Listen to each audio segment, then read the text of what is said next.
Indonesia's economy is powered by more than 64 million micro, small, and medium enterprises or MSMEs.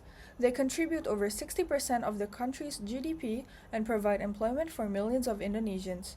As Indonesia's largest microfinance institution, Bank Rakyat Indonesia, or BRI, plays a central role in helping these businesses grow through financing, business development, and market access.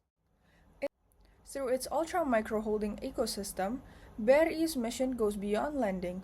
It aims to help MSMEs naik kelas, progressing from ultra-micro businesses into sustainable and competitive enterprises. Over the years, BRI has successfully built one of Indonesia's most comprehensive MSME ecosystems. Programs such as Lingku UMKM, Roma BUMN, Desa Brilian, Cluster Hidupku, and Brilliantpreneur supports businesses at different stages of development. Yet, despite this extensive ecosystem, MSME graduation remains inconsistent. The issue isn't that BRI lacks programs. The real challenge is deciding where limited resources should go. Every MSME faces different obstacles. Some lack business capabilities, others struggle with financing. More mature businesses often need market access instead. If BRI invests equally in every business, valuable resources are wasted. Likewise, prioritizing only supply-side support or only market expansion leaves many MSMEs trapped in growth plateaus. This creates a difficult balancing act. How can BRI maximize graduation rates while still fulfilling its commercial goals and social mission? At different stages of development. So what is our solution? We propose the constraint-based allocation or CAS. Instead of creating new MSMI programs, CAS helps BERI allocate its existing resources more effectively. BERI already has a strong programs. However, businesses at the same stage often face different challenges.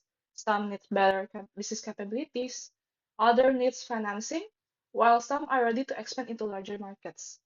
Rather than asking, what stage is this MSMI in? They ask us what is preventing this business from growing.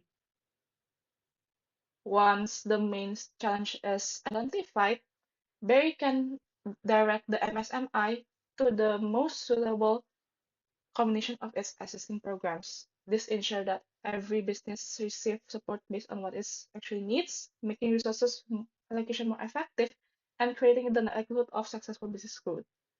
In short, CAS helps Berry invest smarter, enabling more MSMI to naik kelas while maximizing commercial development and social impact.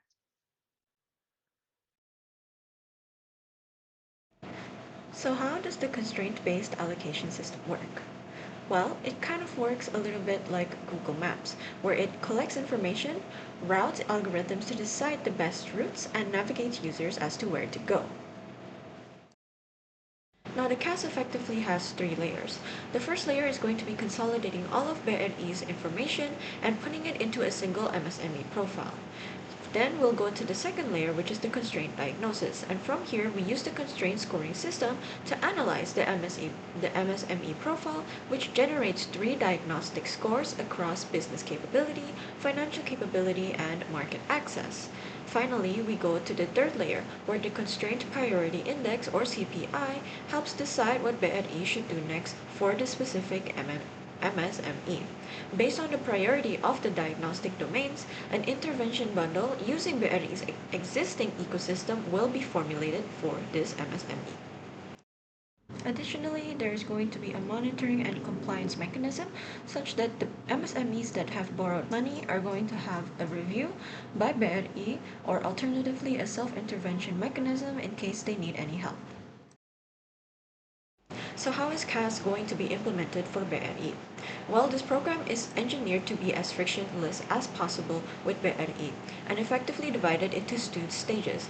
The first stage is going to be the first 3 years, where CAS is going to be developed, piloted, and then eventually rolled out nationally. The subsequent 2 years, which is the second phase, is where you're going to start refining and indicating the continuous learning of the system. Eventually, we hope that CAS is going to become so nuanced that it begins to learn industry-specific recommendations that BRI can use as well to develop new and targeted programs. And hence, we estimate that CAS can reach an estimated cumulative 684,000 additional MSME graduations by 2031, which translates into approximately 205 additional commercial borrowers and an illustrative 10.26 trillion rupiah increase in BRI's performing loan portfolio. And so we have three key takeaways. The first is that BRI's challenge is no longer building more MSME programs, but trying to allocate the existing resources more efficiently with the existing ones.